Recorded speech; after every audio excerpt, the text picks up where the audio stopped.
Today, we're going to talk about personal boundaries and a question that I was asked from a client I worked with for a Do It in a Day that I really liked and I want to talk more about. Welcome to the Up in My Business podcast with me, Lex Lancaster, where you'll get an inside look at all things tech, business, and my life as a physical therapist turned digital operations expert. You'll hear all about my lessons as a business owner, the ins and outs of tech for your business, and more. From SEO, websites, and email marketing to automations, launches, and copywriting, I've got you. I'm so excited you're here. Let's dive in.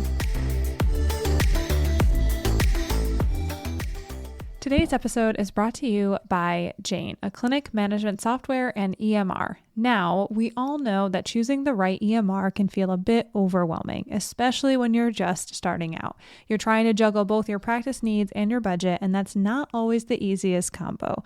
Well, that's why Jane came up with the best new balance plan. It includes the essential features you need to keep things running smoothly in your clinic without the extra fluff that you don't. One-on-one telehealth, unlimited support, email reminders, and more are included, no matter which plan you choose. So if you're looking for an EMR that helps you focus on your patients, not your costs, Jane is here for you, just like a part-time assistant. Plans start as low as $39 a month in the US, $54 a month in Canada. Visit jane.app/pricing to learn more. And if you're ready to get started, use my code LEX1MO. Again, that's LEX1MO at sign up for a 1-month grace period on your new Jane account. And you will see that linked as well in the show notes. Welcome back to another episode of Up in My Business. If you listened to the last episode, then your expectation is that I'm talking about my therapy experience today. And to be honest with you, I recorded the episode, I had it ready to go, and I was like, you know what? Excuse my French, but fuck this. I am not like, I'm just making the decision to get past it. And the message there is just never lose sight of your power and never step out of your autonomous self when you're in the position of being a patient or client or what have you, regardless of the, environment that you're in. I went back and forth with Claude instead of ChatGPT on this, and what happened is inexcusable and it's really unfortunate, but talking about it on here for the episode that I recorded, I'm just like, I don't want to feed any more energy into it. So we're going to wrap it up with a bow and toss it in the ocean with a kettlebell attached to it. All right. And when I say it, I mean the experience and my feelings around it. I need to get past it. So there we are. We're past it. Today, what I want to talk about, because I don't really have any personal or business updates because I just did those 2 days ago when I recorded the episode that released last week. And I'm pre-recording this episode to go out on Monday because there's a potential that I'll be out of town with Jane app. So with that being said, I want to talk about a question that I was asked after a Do It in a Day. And as always, I'm going to approach this without a script, and I'm going to go off the cuff just like I did when I messaged this person back. But when I worked with this person, they asked me, it seems like you have a really good control on your personal boundaries and inside your business and outside of your business. And it just seems like you're good at managing your energy, what have you. And he just asked how did this come about? How did you do that? Yada, yada. And I just want to share my response to that person, because I think when you only see the now, you might not understand, or you likely don't understand if you haven't been around the before. So, at this point in time, I operate from a standpoint of if I say yes to something, I'm saying no to something else. So whenever I look at my schedule or I'm asked to take a client outside of my typical coaching call hours, or someone wants to meet on a Monday when I do my live calls on Tuesday and Thursday, I know that I am saying yes to them, and at the same time, I'm saying no to something else. And with that being said, there are things that I will say yes to because I want to say yes, And if I know that I don't want to say yes, I say no. And I think that over time running my business, like I learned what that feels like when I say yes and I don't actually want to say yes. And you end up, coming into things with a feeling of saltiness and you don't actually want to do it, even though you said yes to doing it. And I had that happen enough where I was like, okay, I am just going to stick to my schedule. So the person, he asked like, how do you do that? Or like, you seem to have a good hold on it. And to be honest with you, it is understanding my value and the value that I can provide, and also knowing what is going to honor my current clients, my current paying clients, and also knowing that I am not built to work 24/7. I think there's a message that is like, very prevalent, saying that when it must be nice, if you will, to have a job where when you leave the job, you leave it there and you have personal time. And when you're doing personal things or you're on personal time, quote unquote, you can just leave work at work.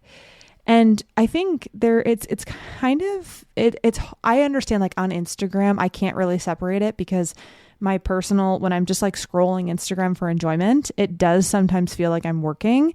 And if I get a work message there, I typically will ignore it until I'm actually working. But most times I think that we can create the environment that we want. So for me, my work hours are 10 to 4 typically. And 10 to 4, between 10 to 4, I have things that I've scheduled in or I have live calls. And outside of those hours, it's up to me. I can just shut myself off and leave. And if I decide to open up my email later on that night, that's me deciding to do that. And that's not because I'm required to do that. That's not because, I need to do that. So when we talk about, having the personal boundary or having boundaries at all in our business or expectations and managing that and being in a good mental spot, it is about knowing your hours and sticking to it. Because when you are the person who gives up your weekend or you work until midnight every single night, if you're doing it by choice and you don't mind, that's one thing. If that is what you've chosen to do in order to move your business forward, that's one thing. For me, it's like if I were to choose to do that, which I did that for 2.5 years-ish, I was working all hours of the day. I was working every single day of the week. And like we go through periods where we do that and then we decide if we want to change it. And right now for me, I don't do that. So I, essentially have my business hours. And then if I'll answer an email on the weekend, I will schedule it to be sent Monday at 8 a.m. just because I don't want to send the message that I'm working on the weekend. And I also will say that if I receive an email at, 8 o'clock and I'm sitting at my computer, it's very easy for me if I'm in my email to just answer right away. But what I'll do is I'll actually look at the email and I will answer. But sometimes I will schedule the email to go out a little bit, within a half an hour or 45 minutes afterward. Not because I don't want to answer the person right away, but because it's hard to send a message that I'm looking at I'm in my email at all hours of the day. So it's one of those things where you just learn how you want to essentially operate and conduct your business on your own and conduct your business based on like your values, if you will. And also just trial and error, because, all the things that I do now are likely a result of things that didn't work or didn't feel good before. And just understanding, like, if you have a call scheduled from 8 to 9 and you have another call at 9:05 and you need time to go to the bathroom, well, you have to tell the person who you're on a call with from 8 to 9 that you have to go at 9. And being able to set that boundary and, leave room for yourself and not push yourself to go back to back to back if you don't have to. So all that to say, I will just, wrap it up. I wanted to keep this episode really short for you. When I was asked that question, it's almost like I don't want to portray it as I have it all under control and I'm always, feeling good about it and I have it all figured out. And it like didn't come at a cost because it came at a cost of years of learning, like, this doesn't feel good. It's my no. It's definitely not a yes. I don't ever want that to happen again. And what you see now is the result of feeling a bunch of no's and just saying, okay, I don't want to do it this way. So how can I do it? and then trying something out. And sometimes it doesn't feel good. And I'm like, oh, well, I thought that would feel good, but I think I need to change this, and then changing it again, and just allowing for the flexibility. And then also just knowing that at the end of the day, you are always, if you're going to say yes to something, you're saying no to something else. And, being really active in that process and saying, if I change my routine, if I have a breakfast routine and someone wants to meet me at 9:00, but I don't start work until 10, that means my morning routine is thrown off. Do I actually want to do that? If I don't, then I say no. If I don't mind, then I'll say yes. And it is case by case, and everyone, it doesn't have to be a super strict thing, but it's something that if you're aware of, you can then make a decision from a place of, I understand what the repercussions are. I understand what this means. And if you're just like saying yes all over the place without taking into consideration, like, what does this actually mean at the end of the day, then you're likely going to put yourself in a position where you've said yes a bunch of times, but haven't really considered what that means or looks like. So that's kind of my gist, if you will. Thank you to that person who asked that question. I don't know if he will listen to this, but if he does, thank you so much.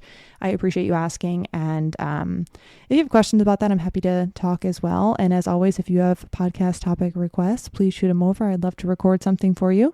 Otherwise, that's all I've got for you today. I hope you have a lovely rest of your week. If you're in SEO school, I am so excited you get to begin today, and I am pumped. So we'll see you on the Q&A call tonight and on Wednesday. Otherwise, everyone else, hope you have a lovely rest of your week. I will catch you next time.